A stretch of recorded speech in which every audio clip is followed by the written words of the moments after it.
Why hello there, and welcome to Drawing Pokemon from Descriptions 3 Dream Eaters. Last time I drew 4 Pokemon based on descriptions given to me by Reddit's R Pokemon community, and this time I'm going to do the exact same thing, but with different Pokemon. Alright, first up we have Blaziken, as described by Chip Skylark 518. He's a giant fighting fire chicken. Despite being a chicken, his body is mostly to human proportions, stands upright. His main color is red. From the elbow down he is a grayish color and has 3 taloned fingers as hands. From the knee down he's light yellow with feathers, but he has no feather-like texture, fanning out to kind of hide his feet. His torso is white and connects to his hair almost like a chestplate helmet combo. His hair in the back is an upside-down V. There's a small yellow diamond on his chest, where the white part ends. He has blue eyes and a nose-mouth combo that is vaguely beak-shaped. His red eyebrow things go up in a V shape above the top of his head. Lastly, he has a non-detailed red tail that is vaguely the shape of chicken tail feathers. He's pretty much a kickboxer, so he's in a fighting stance.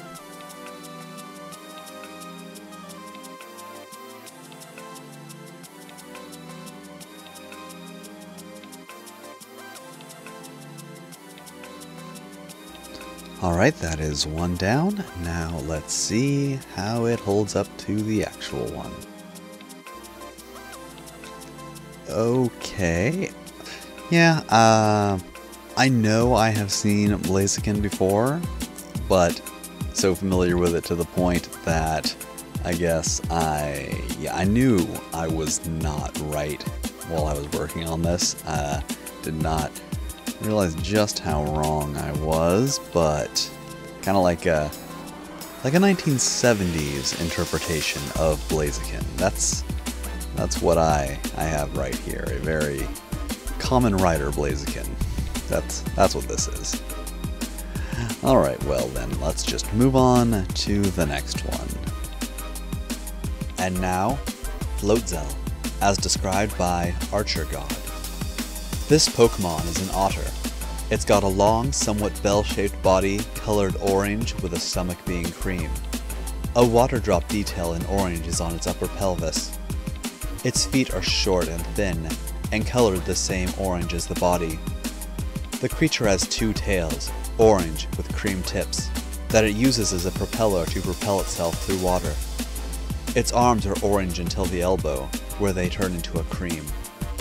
Blue fins extend from the forearms, pointing away from the body. Around the Pokemon's neck is a yellow flotation device, which extends down to the base of its tail. It doesn't have a neck. Its head is vaguely canine-shaped with a small black nose. From the base of the head to the nose, it's cream, but from there up, it's orange.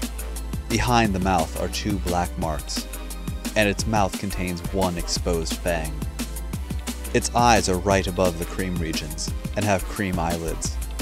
Above the eyes are a small cream circle. Finally, it has 2 tufts of fur extending from the back of its head, orange in color.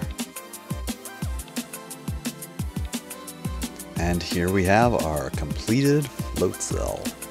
So, let's see if it's accurate.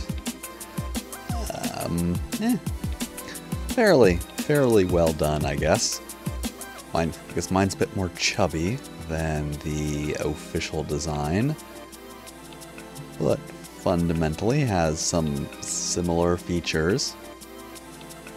3.5 out of 5. Yeah. Definitely a good attempt. Alright, well then, I guess we'll just move on to the next one. Next we have B-Sharp, as described by Yar IB Vinny. A humanoid figure meant to resemble a soldier. The top of its head, which resembles a World War I style helmet, is topped off with a large axe blade, colored yellow, except for the edge, which is colored white. Its only facial features are a mouth and 2 eyes, all of which are perpetually angry. Its face is colored yellow, except for the jawline, which is black. Its torso almost immediately connects to its head, thinning out at the very top, almost as if there is no neck. Its entire torso is colored black, except for the two round blades extending forward. Its thighs and arms are contradictory to its torso by being the widest part of the body, and by having color red. The shoulder pads point upward, thinning out slightly the further from the torso they get. In the center of the shoulder pad comes a short black limb. After extending outward by the length of the shoulder pad, the arm becomes a silver rounded gauntlet that comes to a point at the end. It lacks any fingers other than having a thumb separate to the rest of the arm. A silver blade extends shortly out the top of the gauntlet, almost in the shape of a dorsal fin. Its legs resemble chicken drumsticks in shape, starting at the bottom of the torso's second blades. The legs extend the length of its whole body. The large spherical thighs thin out to become legs halfway down the length. Halfway down the legs they change from red to silver, and become almost hoof-like, while also resembling boots. And here is our completed B-sharp. I cannot imagine that this is accurate in any way, but let's see. Yeah, not accurate in any way. Well, I guess the gauntlets are okay. Yeah, that's about it. Doesn't really matter. Well, now it's time to move on to the last one. And finally we have Scruffty, as described by Luke 4 Ario.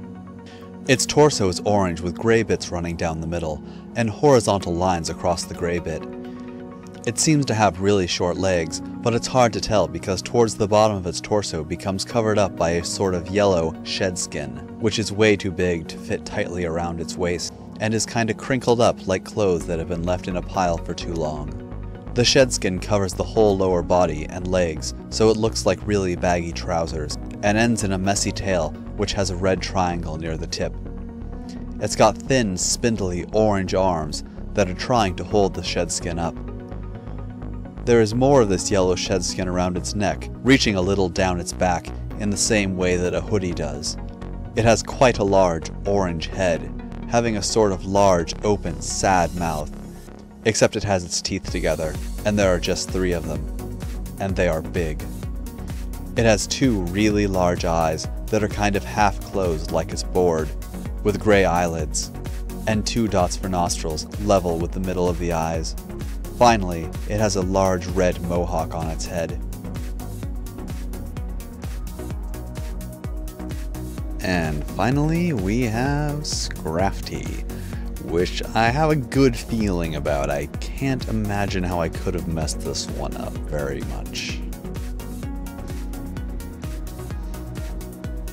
Yeah, did not do that bad of a job.